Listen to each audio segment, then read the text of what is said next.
Minsan may parte sa buhay natin na gusto nating ibaon na lamang sa limot. Lalo na kapag hindi maganda ang dulot nito sa ating pakiramdam at alaala. Papa Dudut, itago niyo na lamang po ako sa pangalang Oscar. 37 years old na ako at nakatira dito sa Parañaque. Ayoko talagang magpakilala sa tunay kong pangalan dahil medyo sensitibo ang kwentong ibabahagi ko sa ngayon. Nasigurado akong kaiinisan ng ating mga kabarangay. Papa Dudut, sisimulan ko ang kwento ko sa relasyon namin ng asawa kong si Carol.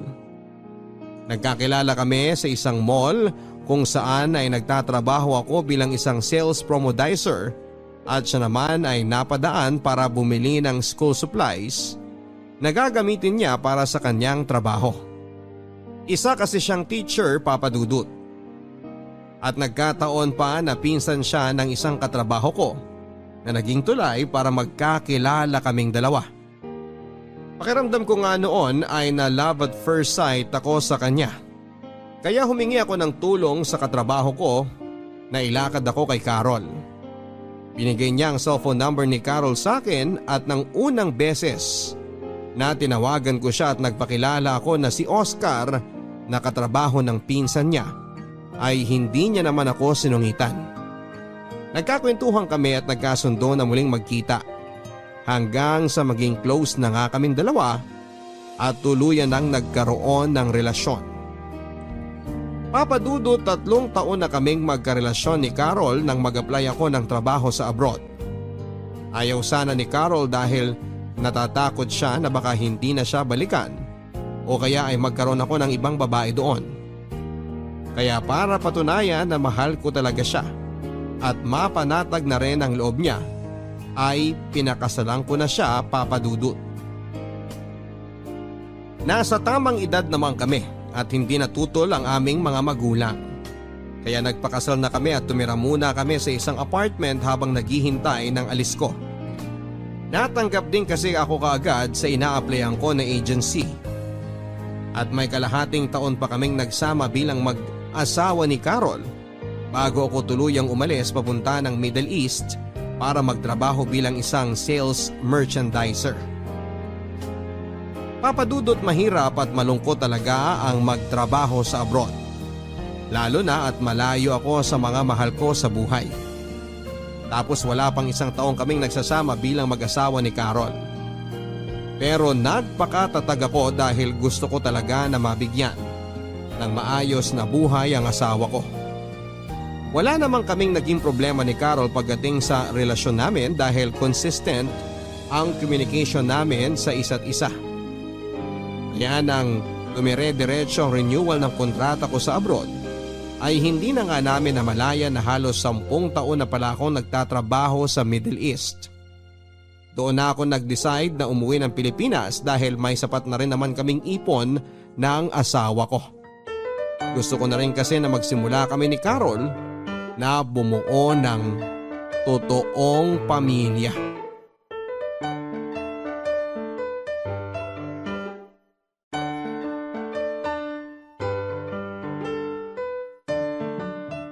Grabe, Han. Nakakapagod talaga maglipat ng bahay, no? May ilang gamit pa nga tayong natira sa labas pero mamaya na siguro yon. Magpahinga na muna tayo sandali dito sa sala. Eto nagtimpla na ako ng juice at bumili na rin ako ng tinapay para sa merienda natin. Ayun, salamat Han. Sakto, dahil nagugutom na ako. Pero alam mo, tama ka sa sinabi mo. Nakakapagod talaga tong buong araw na paghakot natin ng mga gamit.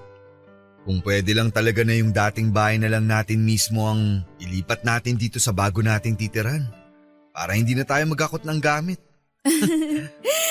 Oo nga, no? Ang liit pa naman ng bahay na yon, kasyang-kasya yun dito sa bago nating bahay. Pero Han, alam mo, masaya talaga ako na magkasama na tayo ngayon. Ako rin naman sobra. Imagine, dati nililigawan lang kita. Tapos nang maging mag-asawa na tayo, umalis naman kaagad ako at nagtrabaho sa malayo ng halos 10 taon. Ay, Han, salamat ha. Bakit ikaw ang magpapasalamat? Ikaw nga ang nagpundar ng halos lahat ng to. Yung sinusweldo ko nun sa pagtuturo halos napupunta lang sa pagmamasteral ko. Kaya pera mo halos lahat ang naging dahilan para mabili natin ang bahay na to. Pera nating dalawa. Kasi kung hindi ka naman pumayag na umalis ako para magtrabaho sa Middle East, hindi natin kaagad magagawa ang lahat ng to. Alam ko naman na ayaw din talaga ng mga magulang mo na umalis ako. Ikaw lang ang nag-convince sa kanila na pumayag. Kakakasal lang kasi natin noon tapos iiwan mo kagad ako. Magagalit talaga ang mga magulang ko sa'yo. Pero naiintindihan ka naman nila eh. Kaya nga salamat sa tiwala na ipinabaon at ibinigay mo sa akin. Lalo na sa mga plano ko na para sa ating dalawa. Tiwala na kahit kailan hindi mo sinira. Hindi kaya biro yung magkalayo tayo sa isa't isa sa napakahabang panahon. At hindi na ulit mangyayari yun. Hindi na ulit kita iiwanan. Talaga? Oo.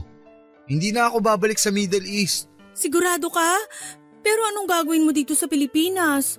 Alam ko namang hindi ka sanay na walang trabaho. May natira pang pera sa naipon natin, di ba? Oo, meron pa. Medyo malaki pa nga yun eh. Sinadya ko yun para sa van na bibilin ko. Plano ko na mag-drive ng van para sa mga bakasyonista. Para kahit paano, kumikita pa rin ako. Oo nga no. Ang galing talaga ng plano mo, Han. Pero hindi pa yun tapos. Dahil may gusto pa akong trabahuin ngayon. May iba ka pang plano? Ano pa yon? Bakit parang ang dami mo namang gustong gawin? Ang totoo, tatrabahuin ko na rin mabuti yung paggawa natin ng mga bata. Loko ka talaga, Han. Kumain ka na nga dyan at kukuha muna ako ng damit na pamalit mo. Basa na pala kasi ng pawis yung likod mo.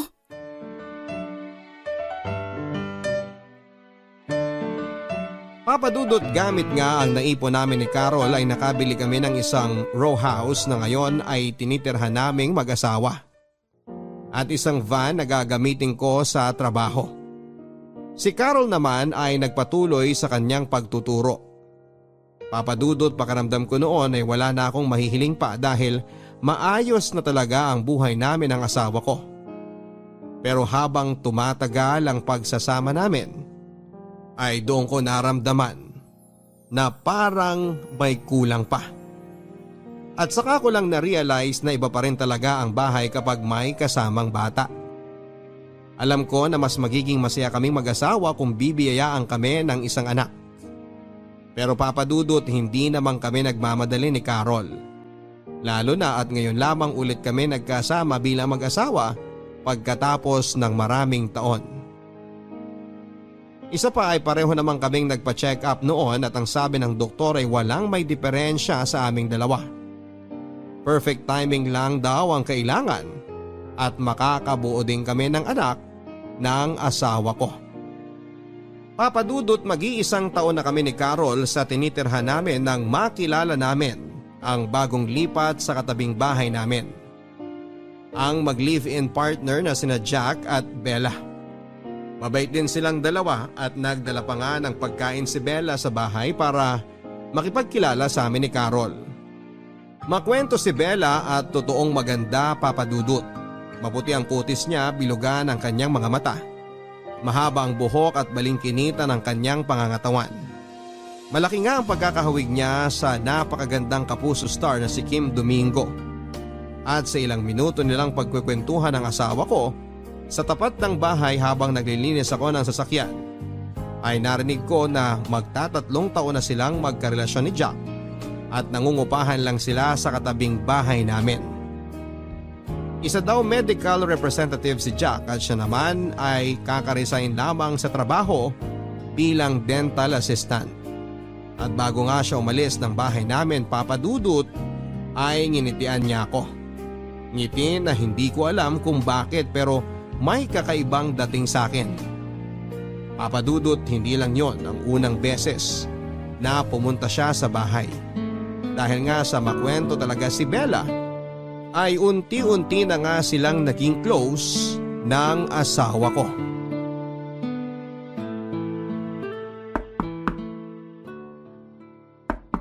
Sandali lang!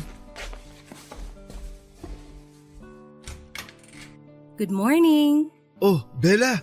Ikaw pala! Magandang umaga rin. Bakit napadaan ka? May kailangan ka ba? Nandyan ba si Carol? Wala pa eh. Nagpunta sa palengke. May usapan ba kayo na magkikita ngayon? Oo. Nabanggit niya kasi nung isang linggo na papahiramin niya ako ng mga romance pocketbook niya. Naiinip na kasi ako sa bahay eh. Ganun ba? Wala pa kasi siya eh, pero pauwi na rin yun. Kung gusto mo, bumalik ka na lang mamaya. Hindi ba ako pwedeng maghintay dyan sa loob? Pwede naman. Lika, pasok ka. Sure ka na okay lang? Baka nakakaabala ko sa ginagawa mo. Ayos lang.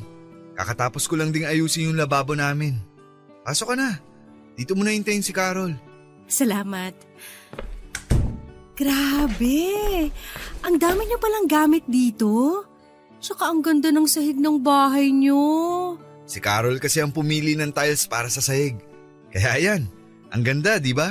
Nakwento nga ni Carol na siya halos ang pumili ng lahat ng gamit dito. Dahil ayaw mo raw magdesisyon pagdating sa mga ganong bagay. Pati pala yun, nakwento niya. Sa aming dalawa kasi, mas maganda ang taste niya pagdating sa mga design ng gamit. Kagaya nitong tiles at itong sofa dito sa sala. Kaya hinayaan ko na siya magdesisyon sa lahat ng mga kakailanganin namin dito sa bahay. Ang swerte naman talaga ni Carol sa'yo. Ang sarap mo siguro talaga maging asawa. Hindi naman. Mas swerte ako sa kanya kasi nagawa niyang maghintay ng halos 10 taon sa akin. Ang tagal ko rin kasi nagtrabaho sa abroad. Sa bagay, hindi rin kasi biro na hindi mo makasama ng halos 10 taon ang asawa mo. Alam mo na, ang hirap kaya nang walang ganun. Oo, medyo nga. Pero sanayin lang siguro kasi syempre, sa umpisa lang naman talaga mahirap ang lahat. Ibig sabihin, nasanay ka ng walang rumoromansa sa'yo? Ha?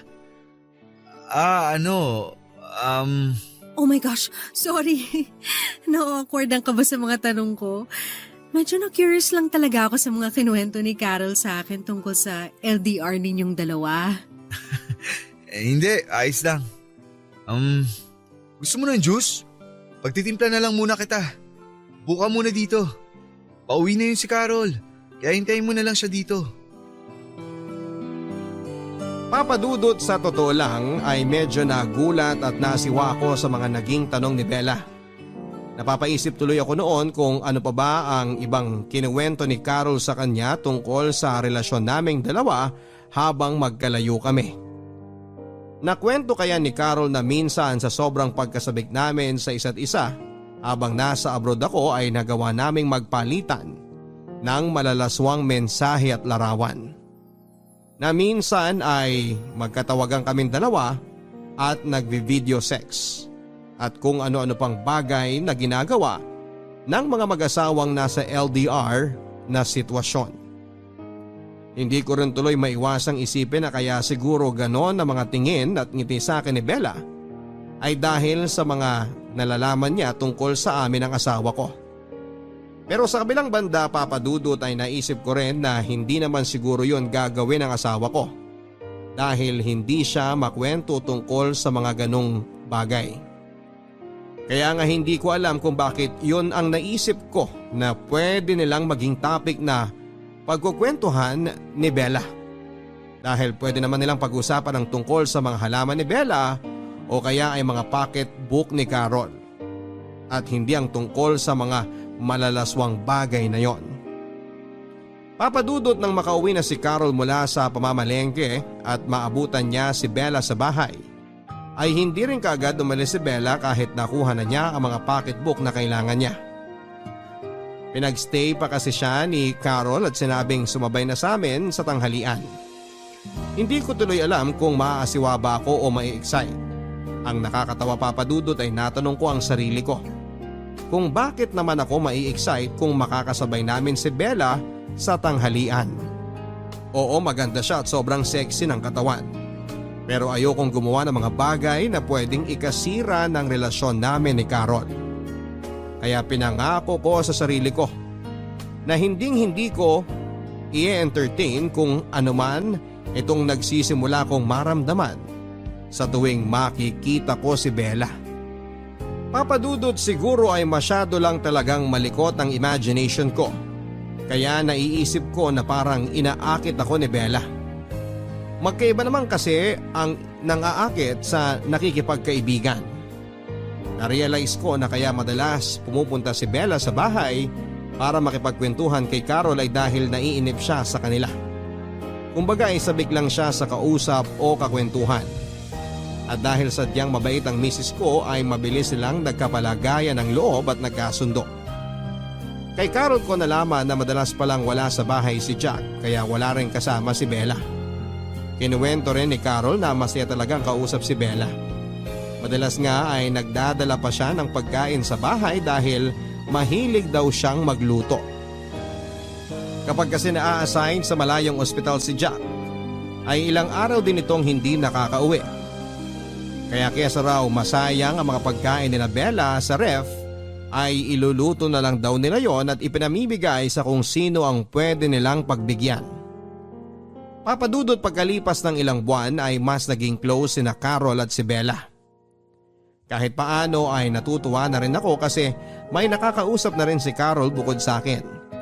Hindi rin kasi mahilig lumabas ng bahay ang misis ko at makipagkwentuhan sa mga kapitbahay.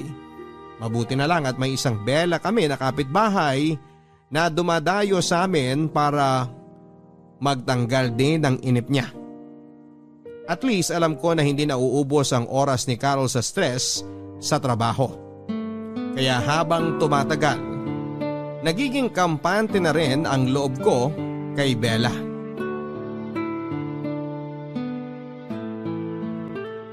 Sana gising na si Bella para matapos ko kaagad ayusin ang gripo sa banyo nila. Sandali lang. Ay, Oscar, ikaw pala. Bakit ang aga mong kumatok? Biniling kasi sa akin ni Carol kanina. Bago siya pumasok sa trabaho na puntahan daw kita ngayong umaga. Nag-text ka raw sa kanya na sira ang gripo niyo sa banyo. Kaya gusto mo sanang ipaayos sa akin. Ay, oo nga pala. Lika, pasok ka. Okay lang ba? Siyempre naman. Pasensya ka na kung nakatapis lang ako. Maliligo na sana ako pero ayun, sira nga yung gripo sa banyo namin. Maaga rin kasing umalis si Jack kanina kaya hindi ko napaayos. Halika, pasok ka na. Sigurado ka na okay lang ha? Oo nga, halika na. Nag-almusal ka na ba? Gusto mo magkape muna? Ayos lang ako. Tapos na ako magkape bago umalis ang asawa ko kanina. San pala ang banyo nyo? Yang pintong yan. Silipin ko na yung gripo ha. Okay, sige.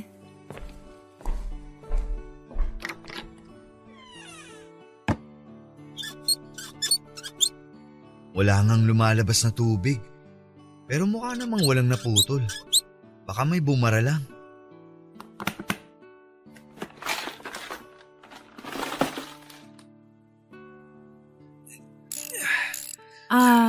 Oscar? Pasensya na pala kayo kagabi ha. Para saan? Wala ba kayong kahit anong narinig?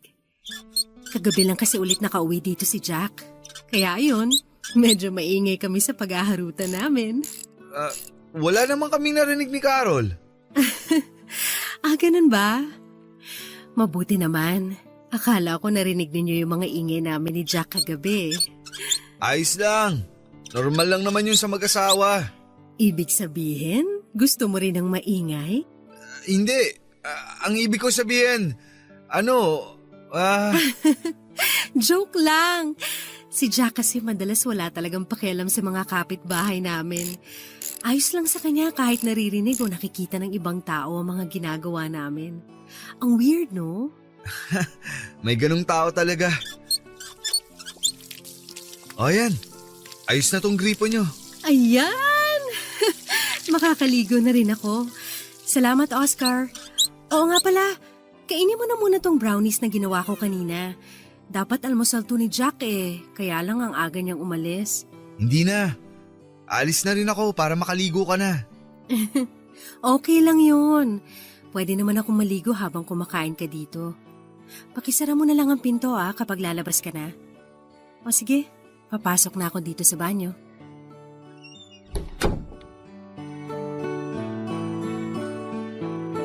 Papadudot sa tuwing uuwi nga si Jack ay medyo maingay ang paghaharutan nilang dalawa ni Bella. Mabuti na lang at wala pang nakatira sa katabing bahay nila dahil siguradong maririnig din ng mga yon ang ingay nila. Yung mga ingay na nagsisimula sa tawanan, kilitian hanggang sa nauuwi na sa mga ungol. Hindi na nga namin napigilan ni Carol ang mapagkwentuhan ng tungkol sa bagay na yon. Pero syempre dahil mag-asawa kami, iniisip namin na normal na rin yon. Lalo na at madalas na wala si Jack sa bahay nila. Ganon din naman kasi kami ni Mrs. noong bagong uwi pa lang ako mula sa abroad. Ganon kami kasabik sa isa't isa kaya naiintindihan namin sila. Papadudot sa mahigit na 10 taon naming magkarelasyon ni Carol kasama na ang mga taon na hindi pa kami kasal ay never na akong na-attract sa ibang babae. Kahit pa nga noong nagtatrabaho ako sa abroad. Nagawa kong iwasan ang lahat ng tukso na lumalapit sa akin. Never akong gumawa ng kasalanan sa asawa ko. Ngayon lang.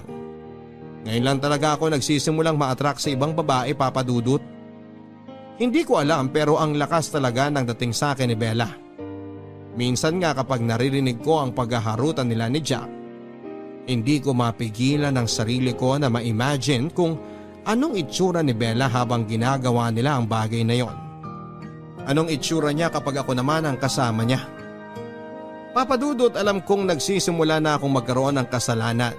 Pero sa loob-loob ko, pagpapantasya lang naman yon. At wala akong balak na totohanin dahil mahal ko ang asawa ko, mahal na mahal. Papadudot, akala ko ay madali lang layuan ng tukso. Lalo na kung mahal mo talaga ang asawa mo. Pero napatunayan ko na hindi pala talaga. Nagkaroon kasi ng seminar si Carol sa Batangas at 3 araw din siyang mawawala sa bahay. Sa unang gabi na wala siya, ay narinig ko na nagkaroon ng pagtatalo sa bahay ni Bella. May sigawan at basagan ng gamit hanggang sa nauwi sa padabog na paglabas ni Jack sa bahay nila. Kausap ko noon si Carol sa cellphone at sinabi ko sa kanyang nangyari sa kabilang bahay. Wala sana akong balak na puntahan si Bella pero si Carol ang nag-convince sa akin na i-check ko raw kung maayos lang daw si Bella sa kanila. Kaya nang hindi pa rin bumalik si Jack ay nag-decide na nga akong katukin ang bahay ni Bella. Naabutan ko siyang umiiyak habang umiinom ng alak. Pumasok na ako sa loob ng bahay nila at doon ko nalaman na nagtalo nga sina Jack at Bella. At sinabi daw nito na mag-cool off muna silang dalawa. Alam mo, hindi naman dating ganyan si Jack eh. Hindi madalas na mainitin ang ulo niya nung bago pa lang kami na magkarelasyon. Baka kasi nadadala niya lang dito sa bahay niyo ang init ng ulo niya mula sa trabaho. Baka stress lang siya. Mabuti sana kung ganun eh. Kaya lang hindi. Nandito na nga lang ako sa bahay. Kung sino-sino pang pinagseselosa niya, pati yung nagde-deliver dito ng tubig, pinag-iisipan niya ng masama. Baka kasi natatakot lang talaga si Jack na mawala ka sa kanya. O kaya maagaw ka ng iba.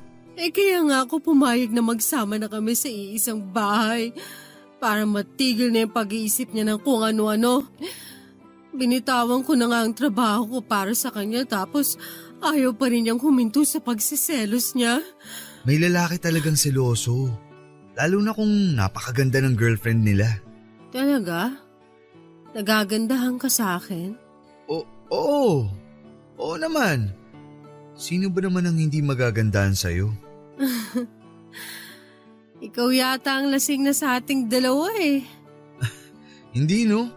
Nakakadalawang bote pa nga lang ako eh. Bakit nauutal ka habang kausap mo ko? Tapos namumula pa yung pisngi mo at hindi ka rin makatingin ng diretso sa akin. Ano? Hindi naman ako nauutal ah. Ayan ka na naman. Nauutal ka na naman, Oscar. Alam mo, swerte-swerte talaga ni Carol sa'yo. Kaya nga, inggit na inggit ako sa kanya eh. Kasi meron siyang asawa na gwapo na, Sobrang sipag pang magtrabaho. Ano? Kung ano-ano namang napapansin mo? Masipag din namang magtrabaho si Jack. Kaya nga palagi siyang wala dito sa bahay niyo. Pero hindi naman siya kasing gwapo mo. At wala siyang kasing lakas ng sex appeal mo. Oscar, pwede bang humingi ng favor? Ano yun? Pwede bang hiramin kita kahit isang gabi lang mula sa asawa mo? Alam mo Bella, lasing ka na. Kung ano-ano na yung sinasabi mo. Mabuti pa siguro umuwi na lang.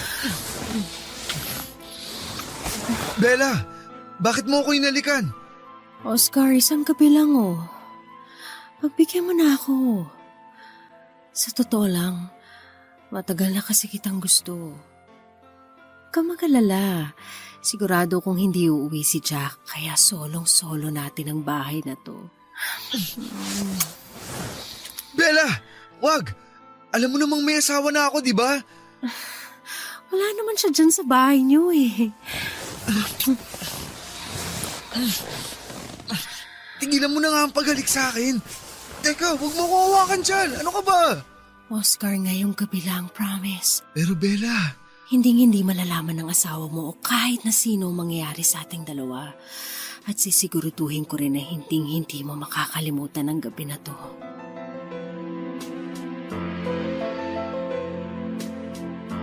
Papadudot sa maniwala kayo at sa hindi ay pinilit kong pigilan ang sarili ko na hindi matukso sa ginawa ni Bella sa akin. Pinilit kong kalasin ang mga yakap niya at iwasan ang mga halik niya sa labi ko. Nakailang iwas ako sa kanya pero dala na rin siguro ng alak ay tuluyan na akong bumigay sa ginawa niyang pangaakit sa akin. Hanggang sa pinagsaluhan na nga namin ang mainit na gabi sa loob ng bahay niya. Wala eh. Sa kanya na nanggaling na sobrang lakas daw ng sex appeal ko. Papadudot kaya kahit na alam niya na may asawa na ako ay hindi rin daw niya mapigilan ang sarili niya na magpapansin sa akin. Dahil matagal na raw talaga niya akong gusto kahit pa may sari-sarili kaming karelasyon. Papadudot yun na nga ang kauna-unahang pagkakataon na nagkasala ako sa asawa ko. At aaminin ko na sobrang nag-enjoy ako na kasama si Bella sa buong gabi. Hindi kasi ako makapaniwala na yung babaeng pinagpapantasyahan ko lang ay nagawa ko ng makuha sa wakas. Oo, mahal ko ang asawa ko. Mahal na mahal. Pero hindi naman natin minsan maiiwasan na magkagusto sa iba, hindi ba? Kumbaga sa ulam kahit gaano natin yon kapaborito, maghahanap at maghahanap pa rin tayo ng pangtanggal umay. At sa sitwasyon ko ngayon, si Bella ang naging appetizer ng buhay ko. Papadudot sa 3 araw na seminar ni Carol sa Batangas ay 3 araw din kaming gumawa ng kasalanan ni Bella. Nagkulong kami sa bahay nila buong maghapon at sinigurado ko na walang makakakita sa akin sa paglabas ko mula doon. Sinabi rin kasi ni Bella na may dala palang gamit si Jack nang umalis ito kaya sigurado daw siya na ilang araw din itong hindi uuwi. Kapag nagtatalo daw kasi silang dalawa, ay palaging nagpapalipas ng init ng ulo sa ibang bahay si Jack. At kahit na hindi ako sigurado na hindi talaga uuwi si Jack sa mga araw na yon, ay nagpadala pa rin ako sa tukso. At kapag kausap ko naman si Carol sa cellphone ay tahimik lang si Bella para hindi kami mahuli na magkasama.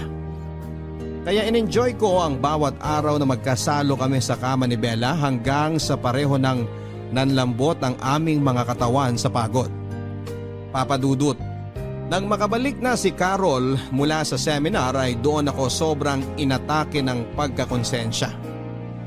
Ilang beses kong tinanong ang sarili ko kung paano at bakit ko ba nagawa ang bagay na yon. Si Bella naman ay hindi rin muna pumunta sa bahay kagaya ng naging usapan namin kapag umuwi na si Carol. Papadudot sa sobrang guilty ko ay dinaang ko na lang ang lahat sa pag-aasikaso kay Carol. Mula sa paghahanda ng mga gamit niya pampasok sa trabaho, mga pagkain na kakainin niya hanggang sa babaunin niya, at kung ano-ano pa. Naging sobrang malambing din ako sa kanya at minsan nga ay natatawa na lang siya. At kung minsan nga ay medyo nawiwirduhan sa ginagawa ko. Pero ang palagi ko lang sagot ay sobra ko lang siyang namimiss kaya ko ginagawa ang mga bagay na yon. Kahit ang totoo ay sobra lang talaga akong nagigilty dahil sa naging kasalanan ko sa kanya. Kaya nangako ako sa sarili ko na hindi ko na ulit uulitin pa ang ginawa namin ni Bella.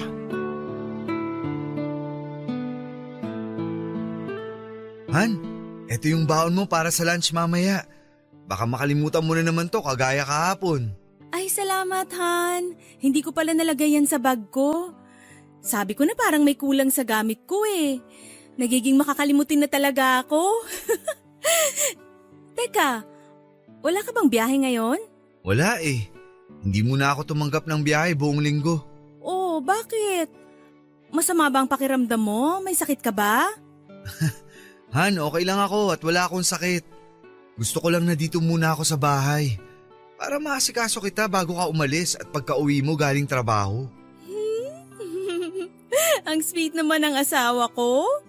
Ikaw ha, baka may ginagawa kang hindi ko alam kung ano. Wala. Ano naman ang gagawin ko na hindi mo dapat malaman? Hindi ko alam. Siguro kagaya ng ginawa mo dati nung sinurprise mo ako sa wedding anniversary natin, na bigla ka na lang umuwi ng Pilipinas nang hindi mo sinasabi sa akin. At kinuntsaba mo pa talaga parents ko para sa surprise na yon. Oo nga. Naalala ko na. Ang galing mo pa naman magtago ng sikreto kaya hindi kita nahuli kaagad. O sige na, aalis na ako at baka malate pa ako sa trabaho ko. Bye, Han! Sige Han, ingat ka. I love you. I love you too. Bye! Liligpitin ko muna siguro tong pinagkainan namin. Tapos isusunod ko ng laban ng mga damit. Oh, may nakalimutan pa bang gamit si Carol? Parang wala namang naiwan dito sa lamesa. Nakala ko wala ka ng… Bella? Anong ginagawa mo dito? Umalis ka muna. Baka makita ka ng asawa ko. Ano ka ba?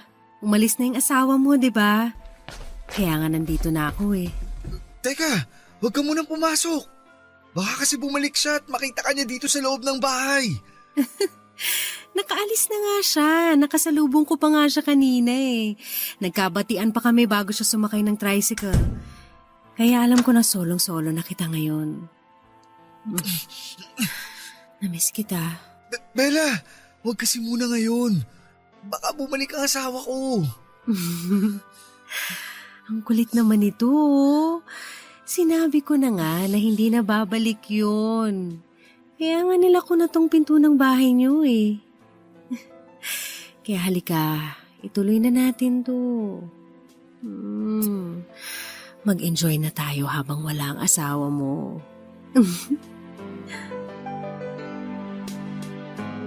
Papadudod akala ko kapag kasama ko na si Carol ay madali ko nang maiiwasan ng tukso pero hindi pala. Dahil nang umagang yon ay bumigay na naman ako. Nagpadala na naman ako sa tukso at naging marupok ako, Papadudot. Muli na naman naming pinagsaluhan ni Bella ang masarap na nakaw na sandali sa loob pa mismo ng bahay namin ni Carol. Buong maghapon kaming gumawa ng kasalanan. At bago siya lumabas ay sinigurado ko na walang ibang tao na pwedeng makakita sa kanya. Papadudot, oo, inaamin ko na nag-enjoy talaga ako sa ginawa naming yon ni Bella. Pero takot na takot ako na malaman ito lahat ni Carol. Ayoko magtalo kami at mawala sa akin ang asawa ko. Hindi ko alam kung kakayanin ko kapag nangyari yon. Pero nasundan pa nang nasundan ang mga nangyari sa amin ni Bella kapag wala ang asawa ko sa bahay. Minsan nga kahit nasa bahay pa si Carol ay magkukunwaring magdadala lang ng pagkain si Bella. Pero pasimple na siyang humahalik sa akin kapag hindi nakatingin si Carol. Papadudot na hinto ang ginagawa naming mga nakaw na sandali ni Bella nang umuwi na si Jack sa kanila. Hindi na rin kumatukpang muli si Bella sa bahay namin at nalaman ko kay Carol na nagkaayos na ang dalawa. Lumipas ang mga linggo na naging buwan pero hindi na nga ako muli pang tinukso o inakit ni Bella. Paminsan-minsan ay nagpupunta pa rin siya sa bahay pero hindi na ako ang dahilan. Si Carol na. Ibinabalik niya lang ang mga pocketbook na hiniram niya o kaya naman ay manghihiram ulit siya ng bago. Nagpapansinan pa rin kaming dalawa, Papa Dudut, pero hanggang tanguan at ngitian na lang.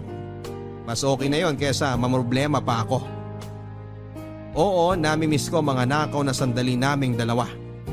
Pero dahil appetizer ko lang naman siya, ay alam ko sa sarili ko na mabilis ko siyang makakalimutan. Isang gabi, Papa Dudut, ay nagising kami ni Carol sa mga sigawan mula sa kabilang bahay.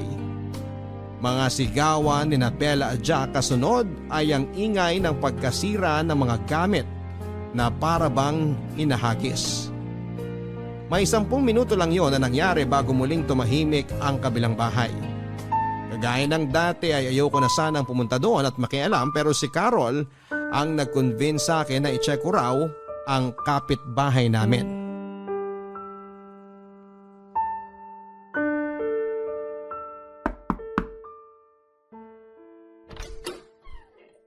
Ikaw pala, Oscar. Anong ginagawa mo dito? Narinig kasi namin ni Carol na nagsisigawan kayo ni Jack kanina. Nakarinig din kami ng mga nasira at nabasag na gamit. Gusto niya kasi check ko kung okay lang ba kayo. Nag-aalala kasi siya sa'yo. Nandiyan ba si Jack sa loob? Wala. Wala na naman siya. Umalis ulit siya ng bahay at hindi ko alam kung kailan na naman siya babalik. Nag-iwan na kasi siya ng panggastos ko dito eh.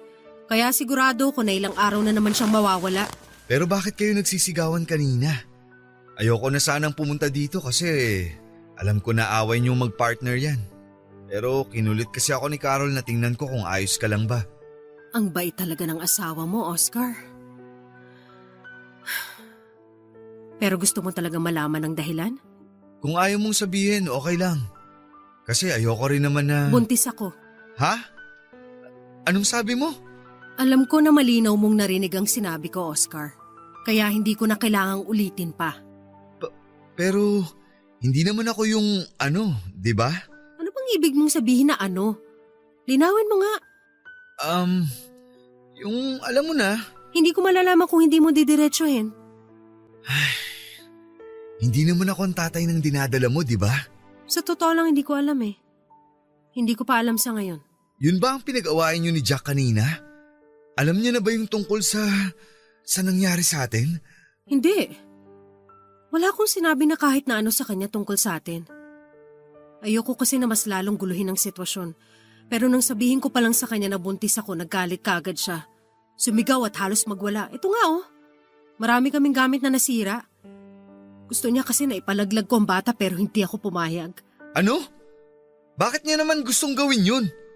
Hindi niya ba naisip na napakalaking kasalanan ang gusto niyang mangyari? Ewan ko. Kesyo wala pa raw sa plano niyang bumuo ng pamilya. Pero binahay niya na ako. At kung hindi ko raw ipapalaglag ang bata, hihiwalayan niya na raw ako ng tuluyan. Anong plano mo ngayon? Ayoko ipalaglag tong bata. Kahit anong mangyari, hindi ko papatayin ang anak ko. Hindi, Oscar.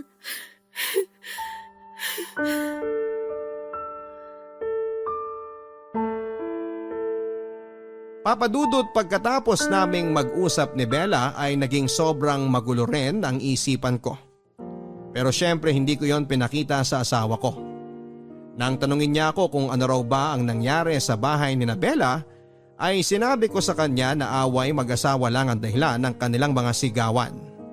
Wala akong binanggit sa gustong mangyari ni Jack o sa ipinagbubuntis ni Bella. Papa Dudut, may bahagi ng sarili ko na kinakabahan. Kahit na hindi sinabi ng diretsyo ni Bella, ay alam ko na malaki ang posibilidad na ako ang tatay ng batang ipinagbubuntis niya. Mahigit 3 buwan na rin kasi ang nakakalipas mula ng huling beses na may mangyari sa aming dalawa. At yon ang mas ikinababahala ko.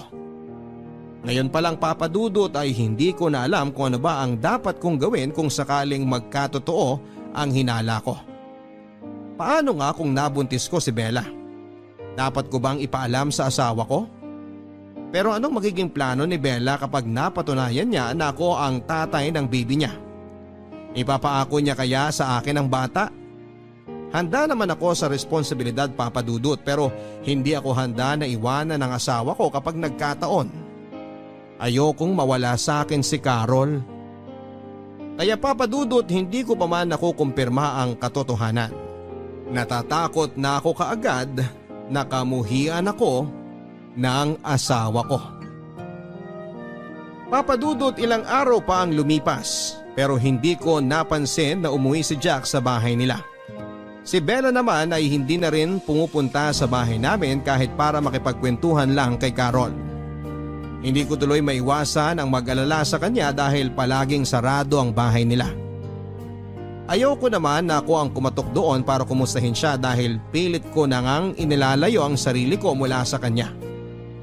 Gusto ko na kasing kalimutan talaga kung ano man ang namagitan sa aming dalawa. Ang sabi naman ni Carol, Papa Dudut, ay nagkaka-text naman daw sila ni Bella at ayos lang daw ito. Pinag-iisipan na rin daw nito na umuwi ng probinsya. Ako naman ang napaisip, Papa Dudut, kung sakali na anak ko nga ang dinadala ni Bella tapos ay uuwi siya ng probinsya nila. May chance pa kaya na makita at makilala ko ang anak ko. Papa Dudut, ayoko sanang isipin ang possibility na anak ko talaga ang dinadala ni Bella. Pero hindi ko mapigilan ang sarili ko. Yun din kasi ang matagal na naming gusto ni Carol, ang magkaroon ng sariling anak. Pero hindi ko naman na-imagine na darating ako sa point na sa ibang babae pa pala ako magkakaanak.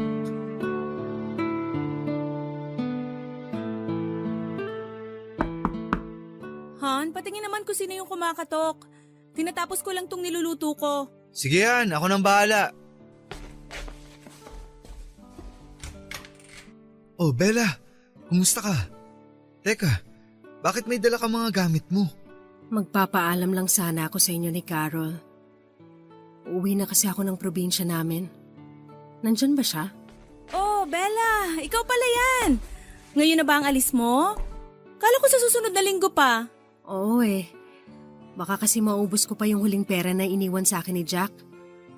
Hindi na kasi ako binalikan ng gago na yun eh.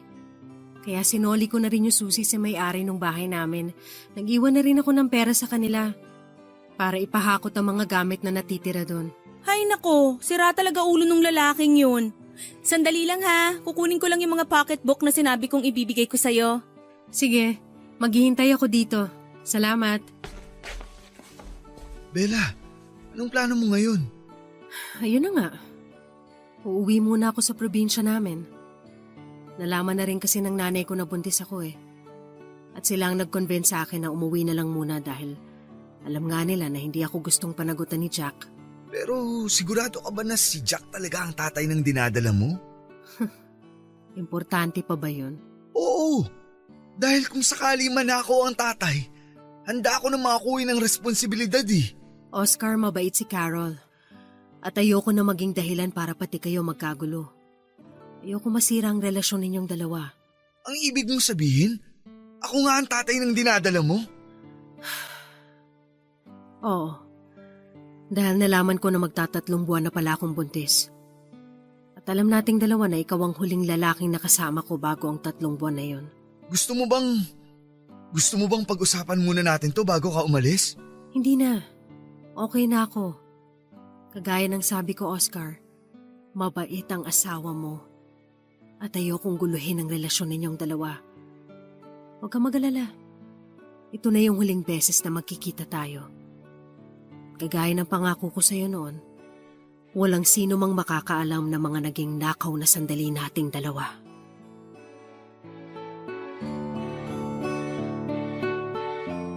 Papa Dudut, gustong gusto ko nang pigilan si Bella sa pag-alis niya at pag-uwi ng probinsya. Gusto ko rin sanang kunin ang address niya pero pinigilan ko na lang ang sarili ko. Lalo na nang bumalik na si Carol para iabot kay Bella ang mga pabaon nitong pocketbook. At nang umalis na nga si Bella ay muli akong naguluhan sa kung ano ang dapat kong gawin.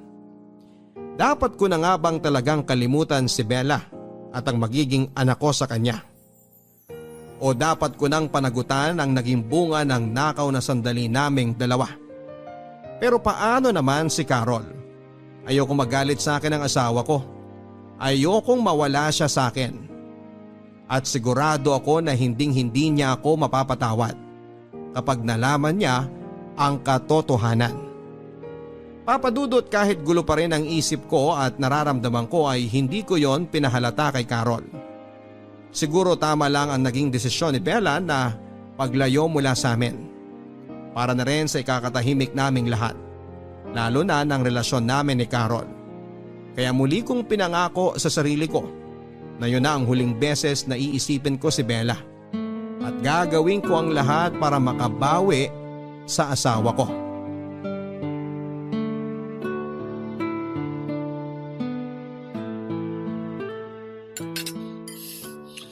Han, ang sarap talaga nitong tinola mo ah. Siyempre, kasi paborito mo yan, di ba? Ang sabi mo pa nga kahit yan pa ang araw-araw na ulam natin, ayos lang sa'yo. Oo Han, lalo na kapag ikaw ang nagluto. Talaga ba? Talaga? Kahit kailan hindi ka na umay sa tinola o sa kahit anong niluto ko? Hindi no, ang sarap-sarap mo kaya magluto kaya hindi ako magsasawa. Okay. Sabi mo eh. Hay. Buntis pala si Bella? Kanino mo naman narinig yan? Sa inyong dalawa. Sa pag-uusap nyo kanina. Oscar, may gusto ka bang sabihin sa akin ngayon? Wala naman. Wala naman akong tinatago na kahit na ano sa'yo. Ano bang gusto mong marinig mula sa akin? Yung tungkol sa lahat ng pinag-usapan nyo ni Bella kanina. Narinig mo lahat yon? Oo. Lahat ng dapat kong marinig. Oscar, paano mo nagawa sa akin to? Paano niyo nagawa sa akin tong dalawa? Han, magpapaliwanag muna ako. Huwag mo akong hawakan! Carol, makinig ka kasi muna sa akin. Ang bababoy niyo! Ang bababoy niyong dalawa!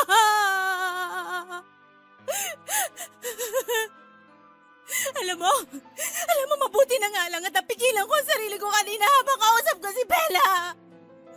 Mabuti na lang naawa ako sa kanya at sa batang dinadala niya kaya hindi ko siya kinaladkad. Ang higpit pa nga ng yakap ko sa kanya eh. Ang tamis pa ng ngiti ko sa kanya. Kahit na ang totoo, gustong-gusto ko na kayong saksakin pareho! Carol, sorry talaga. Hindi ko namang ginusto to. Hindi ko sinasadya na magkasala sa'yo. Natukso lang ako. Gago ka pala talaga eh! Natukso ka pa sa ibang babae kahit magkasama tayo sa isang bahay! Paano ka ba niya tinukso? Nagumot ba siya dyan sa labas ng bahay natin? Ginagawa ba niya sa'yo yung mga bagay na ayaw kong gawin dahil hindi ko kaya? Saan ba ako nagkulang?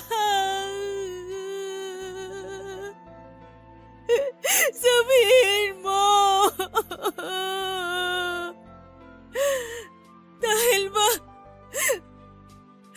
Dahil ba hindi tayo makabuo ng anak hanggang ngayon? Hindi. Hindi dahil doon. Wala kang kasalanan.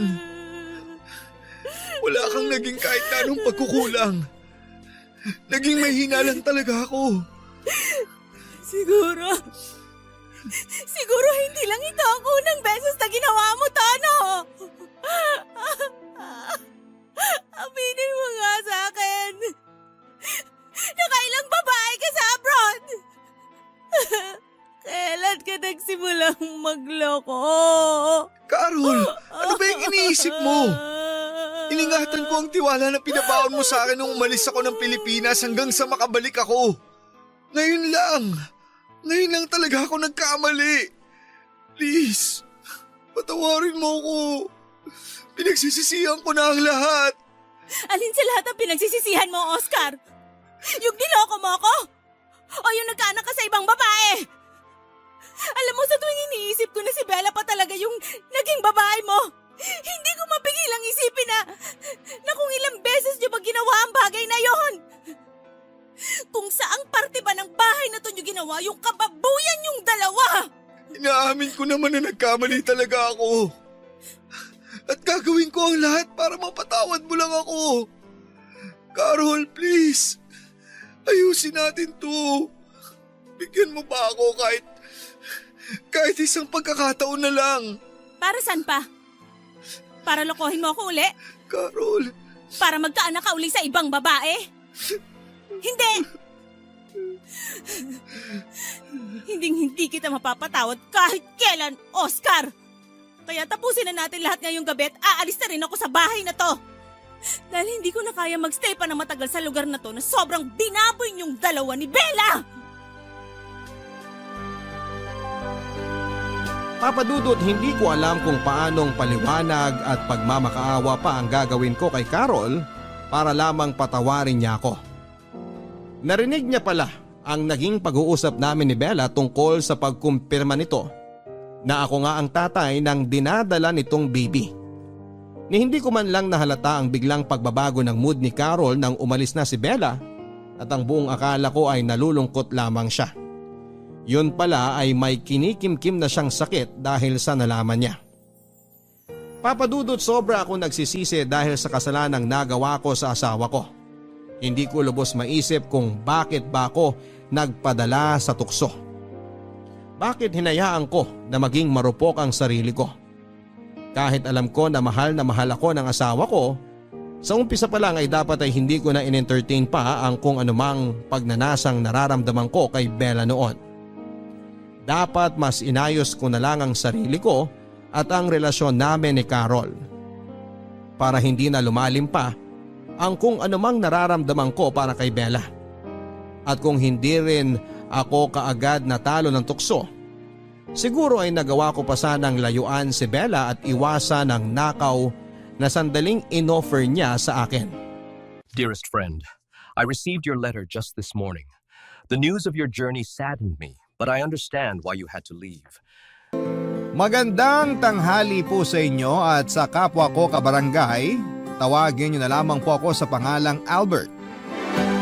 27 years old, taga Rizal at avid listener niyo po ako at madalas kong pakinggan ang Barangay Love Stories through podcast at na-inspire po ako sa mga kwento ng ating mga kabarangay. Kaya naman naisipan ko na gusto ko rin pong magbahagi. Pero bago tayo dumako doon ay gusto ko muna kayong bigyan ng kaunting impormasyon tungkol sa akin. Dati po akong volunteer teacher sa isang special education school sa bayan namin. Pero sa kasalukuyan ay ako na po ang tumatao sa family business namin.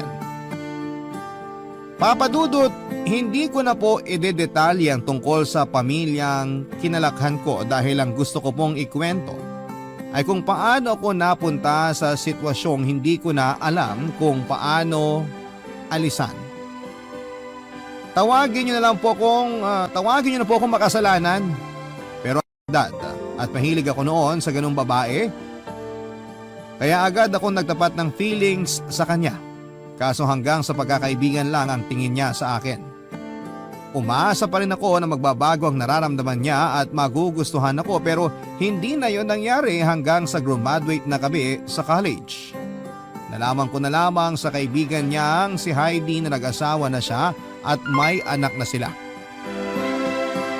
Broken hearted po ako noon, Papa Dudut.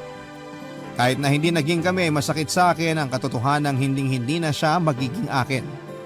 Hindi lang halata sa ating mga lalaki pero grabe tayong magdamdam kapag nasaktan. Nang time na yon ay naging marupok din ako at nakuha ko pa talagang i-chat siya. Ang sabi ko ay masaya ako para sa kanya pero durog na durog talaga ang puso ko. Umiyak ako noon habang unti-unting tinatanggap na hindi kami para sa isa't isa. Pero hindi lang naman po si Mia ang babaeng kinabaliwang ko noong araw. May mga nagustuhan din po akong ibang babae at isa na doon si Nina, Papa Dudut. Maganda po siya at naagaw niya agad ang atensyon ko. Kaya nga nang magkaroon ako ng pagkakataon na lapitan siya para kausapin ay hindi na po ako nagpatumpik-tumpik pa. at sinamantala ko na ang pagkakataon, Papa Dudut.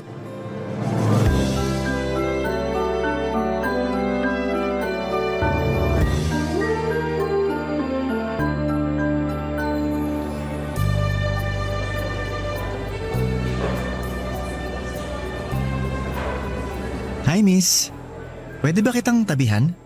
May kasama ka ba o... Wala. Sige, pwede kang umupo. Ako nga pala si Albert. Ikaw, anong pangalan mo? Dina. Bagay na bagay sa'yo. Kasing ganda mo. Wow ha. Ngayon lang tayo nagkita pero bumabanat ka na ng ganyan. Hindi yun banat. Nagsasabi lang ako ng totoo.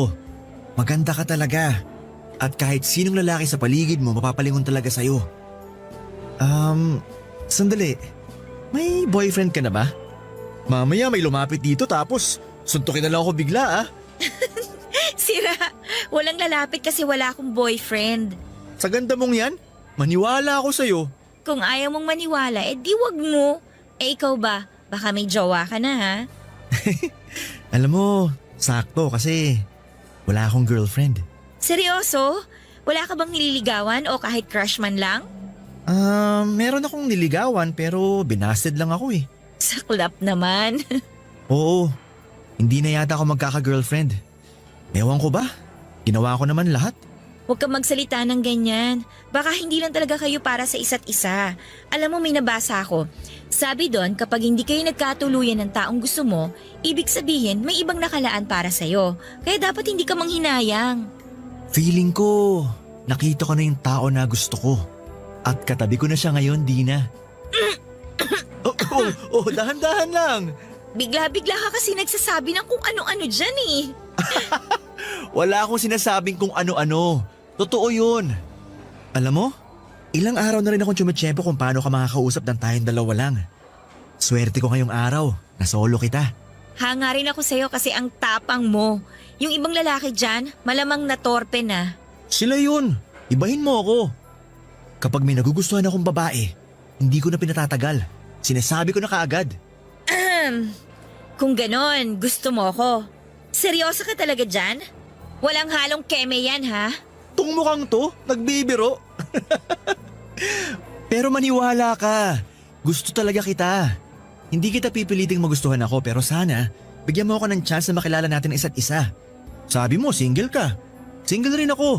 Walang magagalit. Ano kasi Albert. Hindi mo kailangan mag-decide ngayon. Bukas, magkita tayo rito. Tapos sabihin mo sa akin ang sagot mo.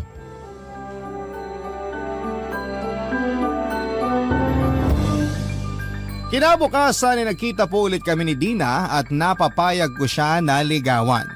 Hindi nga nagtagal, Papa Dudut, ay naging kami po at ako na siguro ang pinakamasayang lalaki sa balat ng lupa. Nasabi ko pa noon sa sarili ko na ang swerte-swerte ko. Hindi niyo po ako masisisi kasi meron na rin po akong niligawan pero binasted lamang ako. Yun po ang pinsan ng kaibigan ko na sa ngayon ay pamilyado na rin. Mahal na mahal ko po si Dina, Papa Dudut, at para sa akin ay siya ng babaeng pakakasalan ko balang araw. Bubuo kami ng sariling pamilya at magkakasama pa rin sa pagtanda. Kaya lang hanggang pangarap na lang yon dahil tulad ng ibang magkarelasyon ay dumanas din po kami sa pagsubok ni Dina. Kaibahan lang ay hindi namin yon nalagpasan ng magkasama. Ang sinasabi ko po ay nang mapansin ko na nawawala na siya ng oras sa akin. Hindi naman po ako demanding na boyfriend at hindi rin ako palaaway.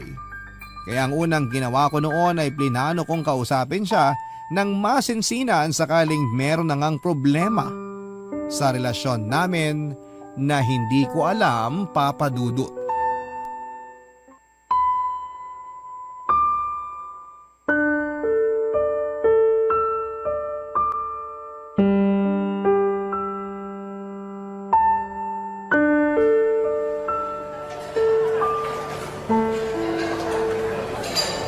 Dina, ba't kanino pa ako hindi kinakausap? Galit ka ba sa akin? Anong hindi ako magagalit sa'yo? Ang kulit-kulit mo. Ngayon na nga lang tayo nagkita tapos inaaway mo pa ako. Pwede ba? Huwag kang magpaawa dyan ha. Hindi bagay sa'yo. Ay, ano ba kasing problema natin? Bakit iritang-irita ka na niyaya kita makipag-date ngayon? Mukhang napilitan ka lang yata na sumama eh. Hindi ba obvious? Sinabi ko naman kasi sa'yo na busy ako. Tsaka may ibang lakad ako, Albert. Pag ikaw may pupuntahan, pinapakialaman ba kita? Ano ba kasi yung lakad na yun? Bakit mas gusto mo pang puntahan yun kesa sa date natin? Ngayon na lang tayo lumabas, Dina. Huwag ka nga OA. Lagi tayo nagkikita sa school. Iba yun. Ang arte-arte naman. Para kang bata kung umasta. Ay, ang gusto ko lang naman magkaroon ng oras tong relasyon natin. Napapansin ko kasi na wala ka ng panahon sa akin eh. Lagi kang busy. Ano ba kasi pinagkakaabalahan mo? School-related matters yon, Albert. Hindi mo ako kailangan tingnan ng ganyan na para bang may kasalanan ako sa'yo. Teka nga sandali. Ako ang dapat nagalit sa atin, di ba? Huwag mo ibalik sa akin ang sisi. Di kita sinisisi, Dina. Feeling ko kasi hindi na ako mahalaga sa'yo. Feeling ko hindi mo na ako mahal kaya... Kulang sa nutrisyon ng utak mo kaya kung ano-ano na ang iniisip mo, Albert. Masisisi mo ba ako? Ganun yung pinaparamdam mo sa akin? Tsaka, sandali nga. Sino ba yung chat ng chat sa'yo? Akin na nga yung phone mo. Patingin ako. Ano ba? Huwag kang ang praning. Wala lang tono. Anong wala? Kung makapag-chat sa'yo sunod-sunod. Hindi niya ba alam na kasama mo ako at nagde-date tayo? Kung hindi, ako nang magsasabi sa kanya. Akin na yung phone mo. Ewan ko sa'yo, Albert. Kapag hindi ka umayos, iiwanan talaga kita dito. Pinagtitinginan na tayo ng mga tao, oh. Di ka ba nahihiya? Sorry. Hindi ko naman sinasadya. Frustrated lang ako. Kaya di ako makapag-isip ng tama. Wala ka naman kasing dapat isipin dahil magkasama na tayo. Okay, I'm sorry kung nagalit ako sa'yo. Pero pwede bang kalimutan na lang natin na nangyari? Mag-focus na lang tayo sa date natin ngayon, okay? Sorry din kasi makulit ako, Dina. Ayos na yun. Gets ko naman kung bakit ka nagkakaganyan eh. May mga bagay talaga na hindi natin kontrolado. Tulad nitong pagiging busy natin, kaya hindi na rin tayo nakakalabas masyado. Kaya nga sinasamantala ko ng pagkakataon na pareho tayong available, Dina. Alam ko yun. Thank you sa effort mo sa relasyon natin, ha? Siyempre, mahal kita. At gagawin ko ang lahat para sa'yo, Dina.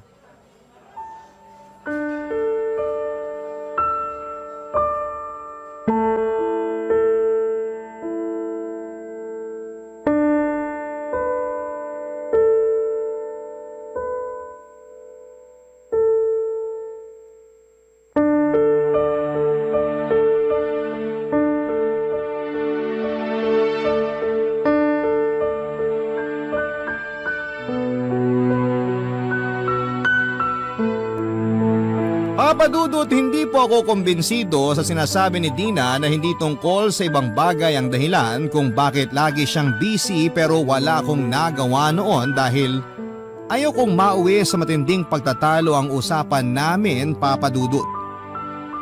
Kaya kahit mabigat sa dibdib ay nanahimik na lamang ako. Pero sabi nga nila walang sikretong hindi nabubunyag. Ganun po ang nangyari matapos kong matuklasan ng tunay na dahilan kung bakit walang panahon sa akin si Dina. Dahil may ibang lalaki siyang pinagkakaabalahan. At ang masahol pa ay boyfriend din niya ito. Pinagkaiba lang namin ay nauna yon at ako ang pangalawa. Ibig sabihin pinagsasabay kami ni Dina. Akala ko ay wala nang masasakit pa na mabasted pero para po akong sinampal ng 2x2 sa mukha ko ng paulit-ulit matapos akong lokohin ni Dina, Papadudut. Pero sa kabila ng lahat, humingi pa rin ako ng paliwanag sa kanya at tinawagan ko pa siya noon pero yung boyfriend niya ang nakasagot. Pinamukha lang niya sa akin, Papadudut, kung saan ako lulugar. Doon ko tinanggap na talo na ako. Na hindi na dapat ako maghabol dahil halata naman kung sino ang mas mahal niya sa aming dalawa. At kahit na nasasaktan ay pinilit ko pong makapag-move on, Papadudot. At hindi ko na po sinubukang manligaw at magmahal muli. Tinanggap ko na lang, Papadudot, sa sarili ko na wala ng pag-asa para sa akin ang maging maligaya dahil malas ako sa pag-ibig. May sekreto po akong aaminin. Noong 7 taong gulang ako ay nakaramdam na ako ng kakaiba sa yaya kong si Rona. Maganda po kasi siya, morena at may katawang makurba. Sa edad niyang 30 years old ay mukha pa rin siyang bata at isang araw ay pinapatulog po ako ni Rona noong tanghali pero hindi ako dalawin ng antok tapos ay nakita ko na lamang na nakaidlip na siya. Doon ko siya tinitigan ng husto at nakaramdam ako ng pagnanasa na halikan siya. Pero pinigilan ko po ang sarili ko dahil alam kong mali yun. Nang lumaki na ako ay nadala ko po yung ugaling yon kaya madalas akong magkagusto sa matanda sa akin. Pero dahil napakamalas ko sa pag-ibig ay hindi ko na po sinubukang maghanap ng single na babae para lingawan. Pagod na kasi ako. Pero puputi na lang siguro ang uwak, hindi na yon mangyayari. Hanggang sa isang beses ay nakapanood ako sa internet ng mga video ng mga lalaki na kung tawagin ay other guy.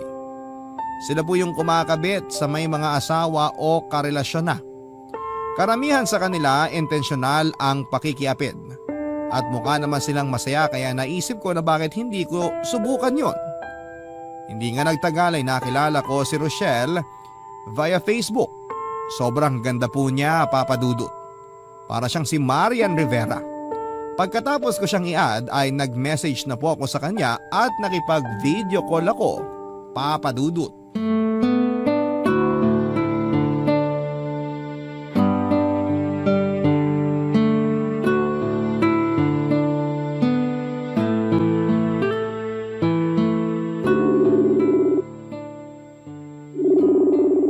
Online naman siya pero bakit kaya di niya sinasagot?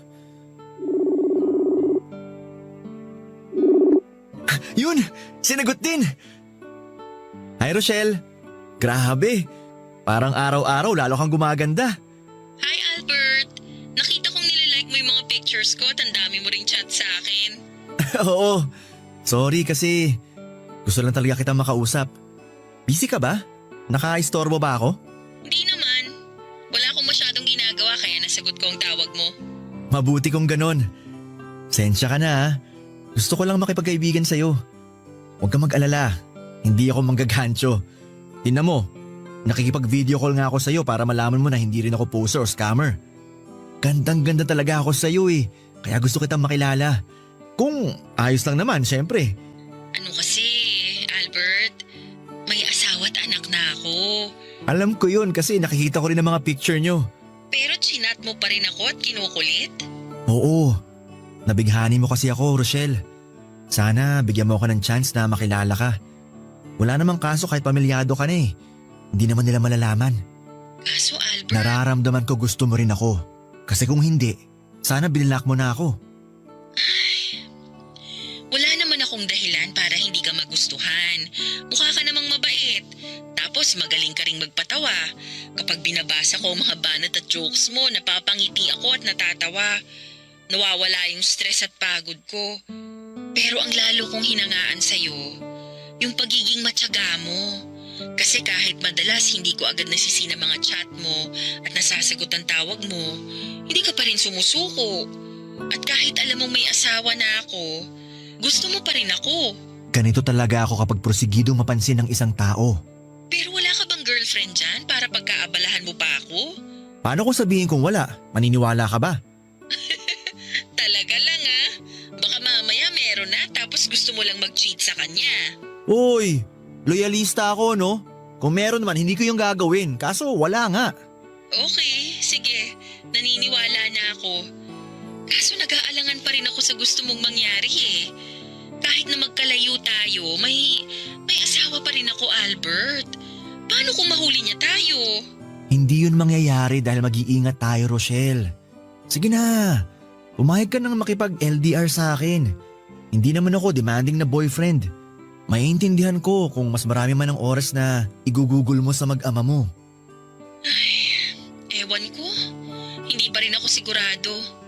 Saka anong assurance ko na mapagkakatiwalaan kita? Sa panahon ngayon, madami ng manluloko at gago.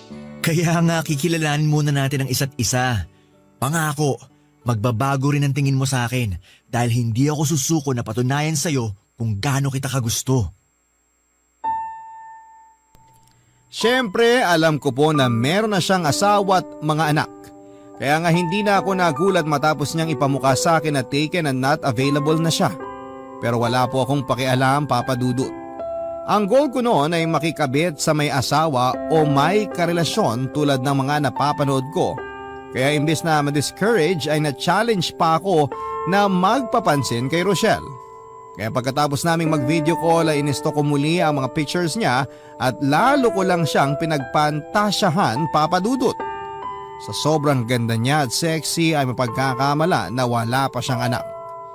Hindi nga nagtagal ay lagi na kaming nagkaka-chat.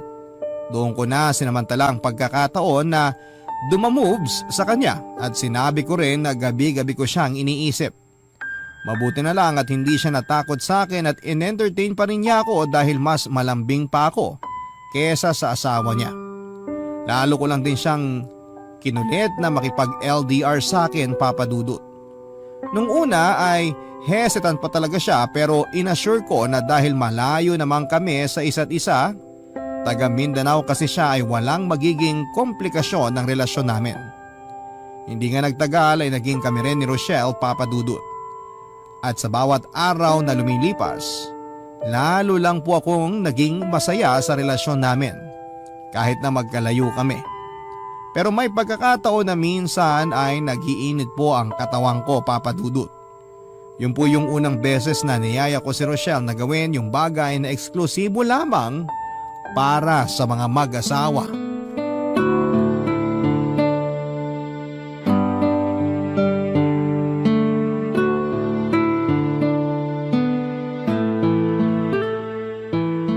Albert, bakit kanina ka pa tawag ng tawag?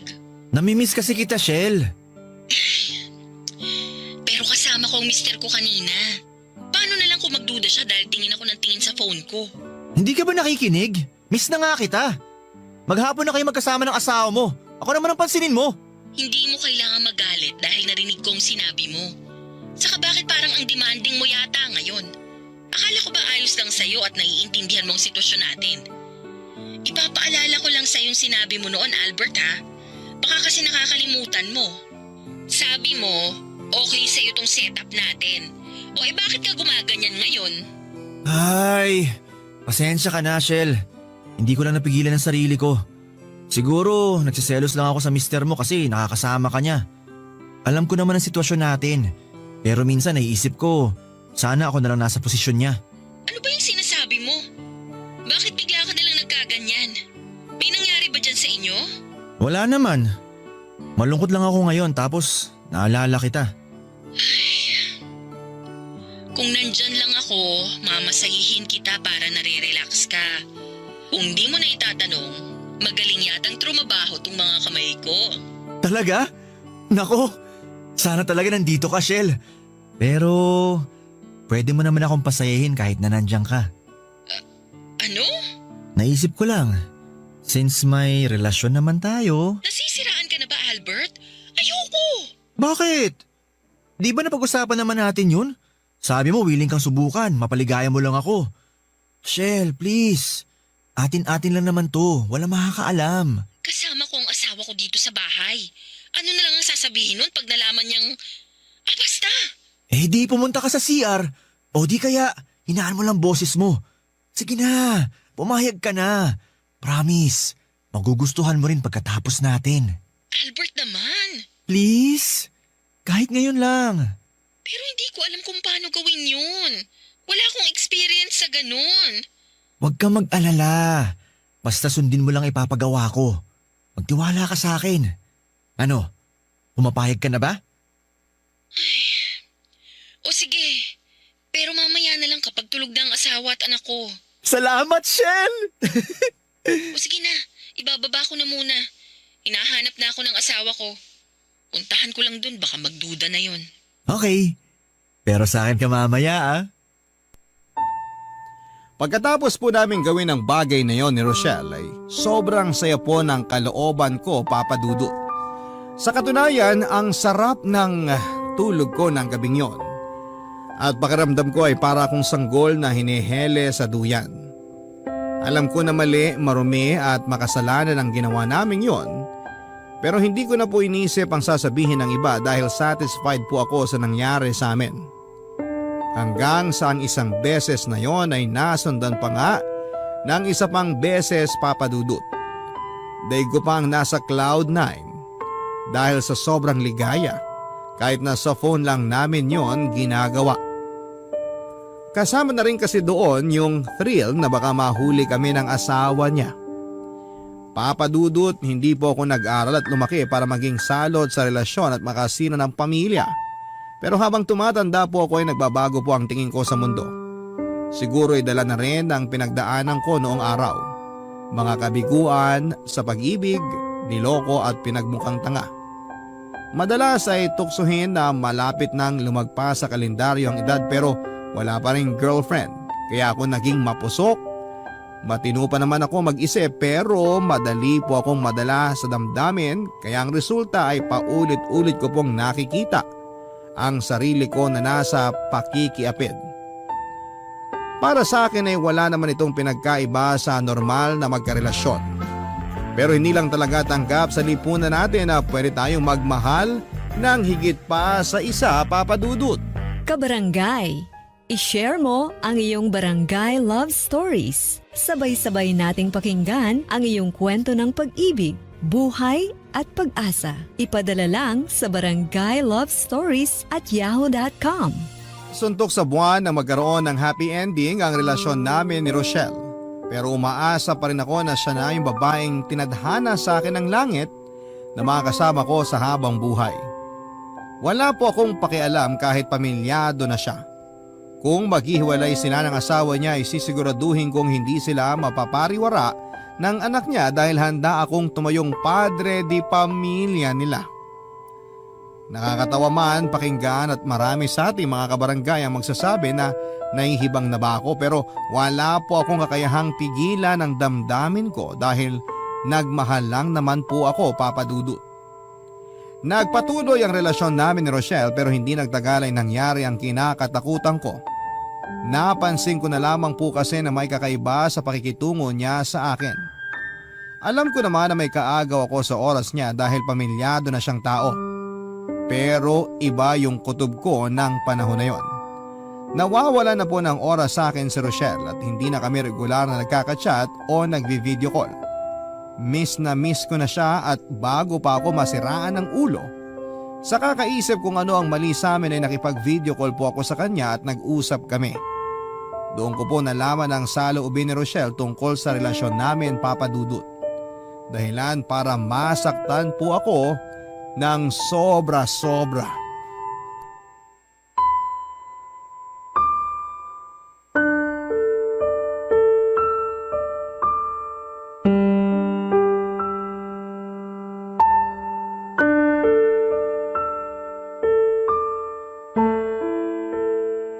Shell!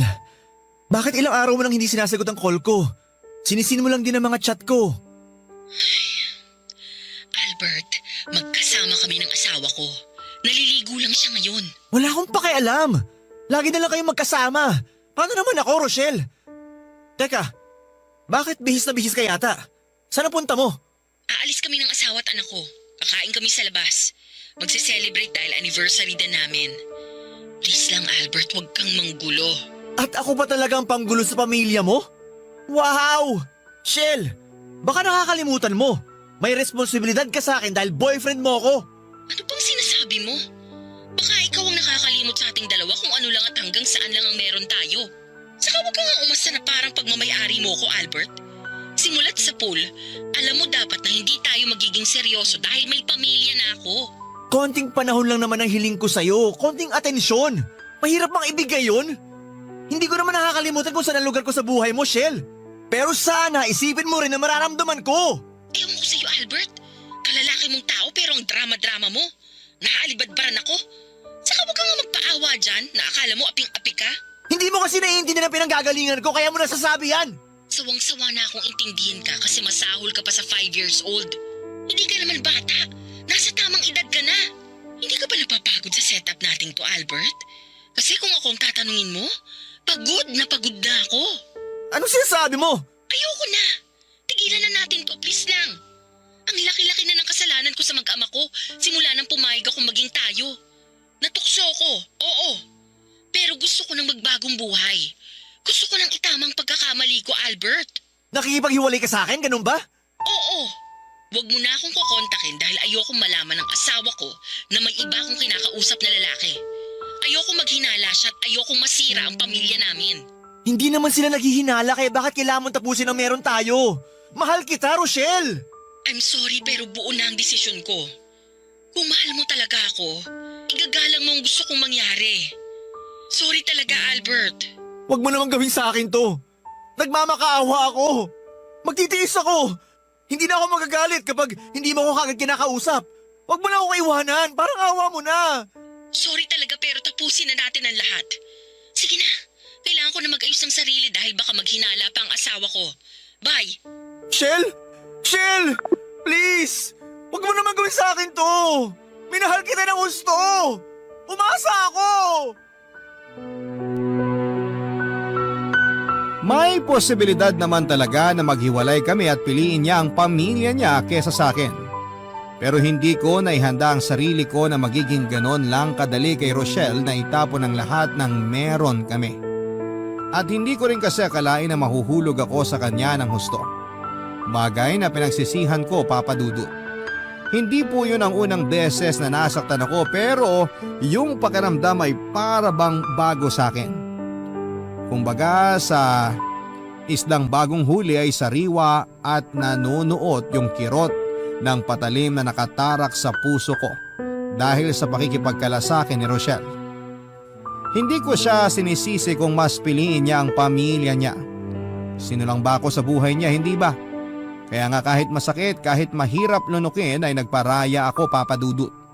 Iginalang ko ang desisyon niya at pinilit ko ang sarili kong mag-move on at siguro ay napagod na lang akong maging desperado.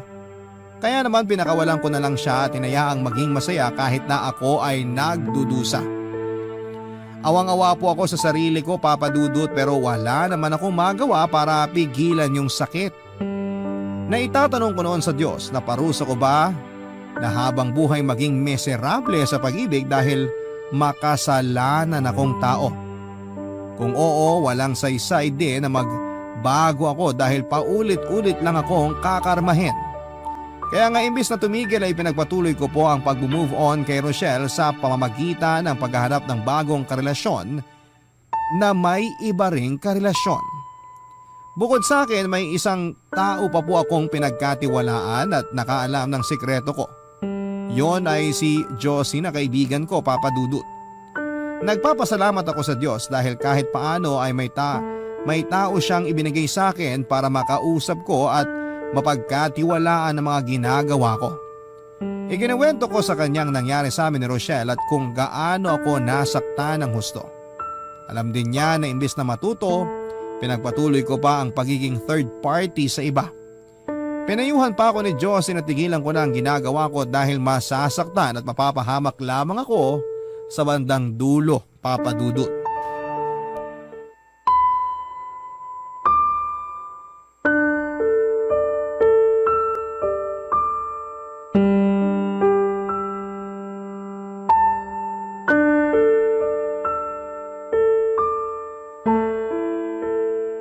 Alam mo na pwede ka na namang masaktan ng husto sa dulo pero ginagawa mo pa rin. Ewan ko ba naman sa'yo, Albert? Kailan ka ba matututo? Hindi ko alam kung kailan, Josie. O kung matututo pa ba ako tulad ng sinasabi mo.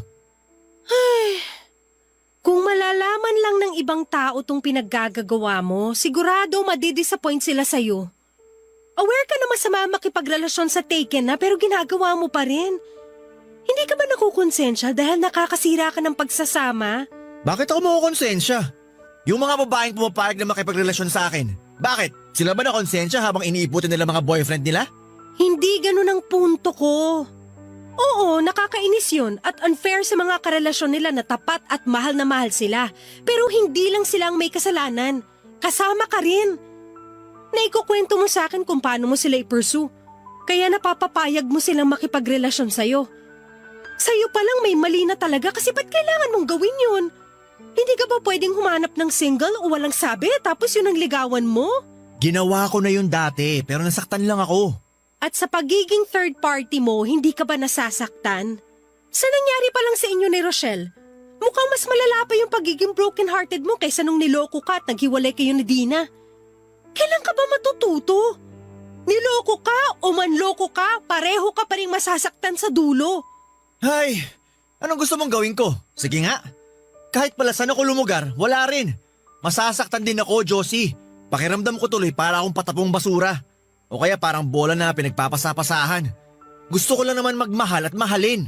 Lahat tayo gustong maranasan na umibig at ibigin. At hindi natin kontrolado kung anong klaseng tao ang darating sa buhay natin. Kung mabuti ba siya o masama.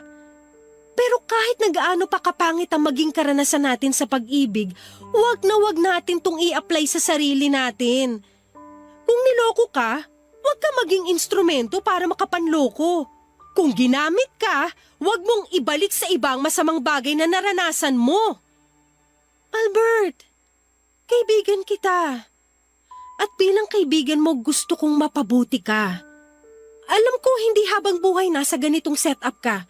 Napangangatawanan mo na talaga ang pagiging third party hanggang pagtanda mo.